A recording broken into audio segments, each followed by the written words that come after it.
Bismillahirrahmanirrahim. Assalamualaikum warahmatullahi wabarakatuh. Alhamdulillahirabbil alamin.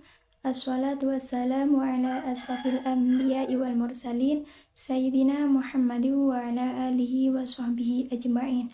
Amma ba'du. Yang saya hormati Bapak dosen pengampu mata kuliah Administrasi dan Supervisi Pendidikan, yakni Bapak Fikri Farihin MPDI, sekaligus teman-teman mahasiswa yang saya banggakan. Langsung saja, saya atas nama Irodatul Jannah, Prodi Pendidikan Agama Islam, semester 5, Fakultas Tarbiyah, Institut Agama Islam Al-Qadiri Jember, akan mempresentasikan tentang kepemimpinan. Baik, langsung saja. Poin yang pertama, saya akan menjelaskan tentang kepemimpinan. Apa itu kepemimpinan?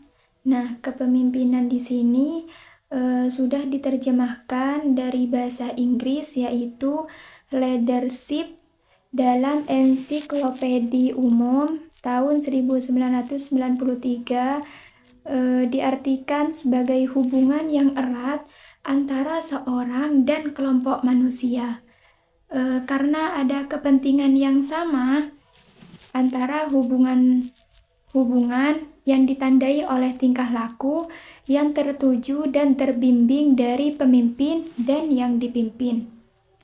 Adapun definisi kepemimpinan menurut para ahli dari ahli BAS pada tahun 1990, kepemimpinan di sini merupakan suatu interaksi antara anggota suatu kelompok, sehingga pemimpin tersebut merupakan agen pembaharu, agen perubahan, orang yang perilakunya akan lebih mempengaruhi orang lain daripada perilaku orang lain yang mempengaruhi mereka.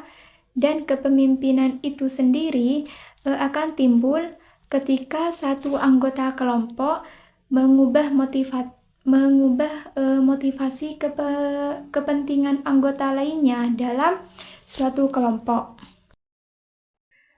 Nah, baik, yang poin kedua yaitu tentang keterampilan kepemimpinan.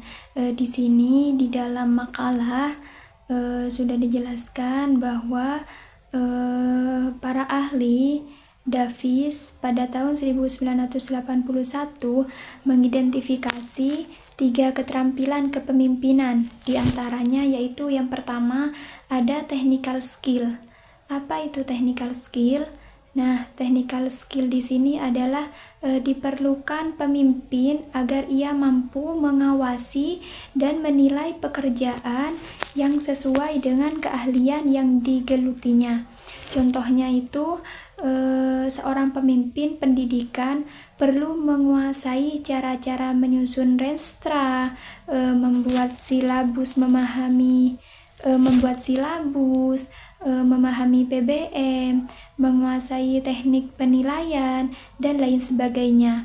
Yang kedua yaitu ada human skill, di mana kemampuan dalam membangun relasi dan dapat bekerja sama dengan orang lain itu adalah kualifikasi yang dipersyaratkan seorang pemimpin, baik dalam situasi formal maupun informal.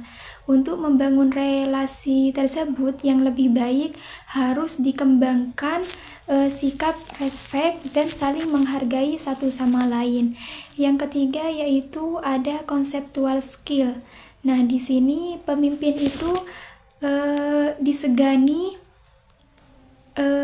pemimpin yang mampu memberi solusi yang tepat yang timbul dari pemikirannya yang cerdas tentang suatu persoalan. Poin yang ketiga tentang pendekatan kepemimpinan. Nah, pendekatan kepemimpinan ini dibagi menjadi 4. Yang pertama ada pendekatan teori sifat pemimpin, yang kedua ada pendekatan perilaku pemimpin, yang ketiga ada pendekatan kontingensi, yang terakhir yaitu ada perubahan sosial dan kepemimpinan. Jadi yang pertama itu tentang pendekatan teori sifat pemimpin. Nah, pendekatan teori ini lebih menekankan pada atribut-atribut atau ciri-ciri pribadi yang dimiliki oleh seorang pemimpin. Dasar pemikiran dari teori ini adalah keberhasilan seorang ditentukan oleh sifat-sifat atau watak kualitas pribadi yang dimiliki seorang pemimpin. Nah, pemimpin yang memiliki ciri kepemimpinan adalah seseorang yang memiliki kualitas diri yang baik yang tercermin dari sifat-sifat atau wataknya. Biasanya sifat atau watak yang diharapkan anggota dari pemimpinnya adalah cerdas, bijak, semangat, tanggung jawab, dan dapat dipercaya. Davis di sini mengikhtisarkan 4 sifat utama yang dapat mempengaruhi keberhasilan pemimpin. Di antaranya yaitu kecerdasan, kedewasaan, dan keluasaan hubungan sosial. Yang ketiga, motivasi diri dan dorongan berprestasi dan sikap-sikap hubungan manusiawi. Yang kedua yaitu pendekatan perilaku pemimpin. Pendekatan ini memandang bahwa kepemimpinan dapat dipelajari dari pola tingkah laku, bukan dari sifat-sifat pemimpin, karena sifat seseorang kadang menipu penglihatan sehingga sulit diidentifikasi secara pasti. Frilder Mintorogo pada tahun 1996 menyatakan bahwa menjadi seorang pemimpin tidak hanya ditentukan oleh kepribadiannya. Seseorang menjadi pemimpin itu karena keadaan yang bersangkutan berada pada tempat dan situasi yang tepat, atau karena berbagai faktor seperti umur, pendidikan, pengalaman, serta latar belakang keluarga dan kekayaan. Bagaimana pemimpin berperilaku akan dipengaruhi oleh latar belakang pengetahuan, nilai-nilai, dan pengalaman mereka atau kekuatan diri seorang pemimpin. Nah, pendekatan dari kepemimpinan yang nomor 3 yaitu pendekatan kontingensi. Studi kepemimpinan yang disebut pendekatan kontingensi yaitu suatu studi kepemimpinan yang hakikatnya berusaha untuk memenuhi jawaban atas pertanyaan bahwa yang membuat kepemimpinan itu efektif bukan hanya karena keberadaan pemimpinnya itu sendiri, tetapi ada variabel lain yang turut menentukan.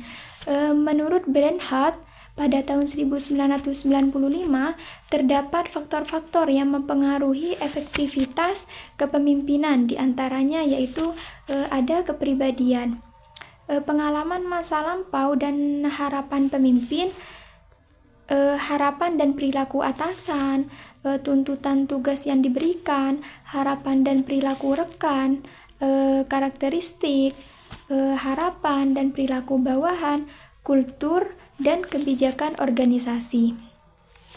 Yang keempat dari pendekatan kepemimpinan di sini ada perubahan sosial dan kepemimpinan. Perubahan sosial dan gaya kepemimpinan manusia adalah makhluk hidup yang mempunyai citra atau biasa disebut tidak pernah selesai. Nah, keberhasilan kemarin sekaligus menjadi perjuangan hari ini, sedangkan keberhasilan hari ini adalah perjuangan hari esok. Jadi, perjalanan hidup manusia mengisyaratkan adanya perubahan yang terus-menerus, sehingga filsafat perubahan merupakan sesuatu yang kekal, yang akan menjadi karakteristik itu tetap dalam kehidupan manusia dan makhluk lainnya. Perubahan sosial biasanya sebagaimana sifatnya yang abadi akan selalu terjadi dan pasti akan terjadi. Demikian pula halnya pada organisasi. Sebagai organisasi terbuka yang memiliki ciri kumpulan orang-orang yang bekerja secara sinergi untuk mencapai tujuan bersama. Dan juga mengalami teori perubahan organisasi, mulai dari orientasi, teknologi, struktur, dan manajemennya. Margulis pada tahun 1978 berpendapat bahwa perubahan sosial yang sedang terjadi dan yang akan terjadi itu sangat mempengaruhi keadaan dan kehidupan organisasi.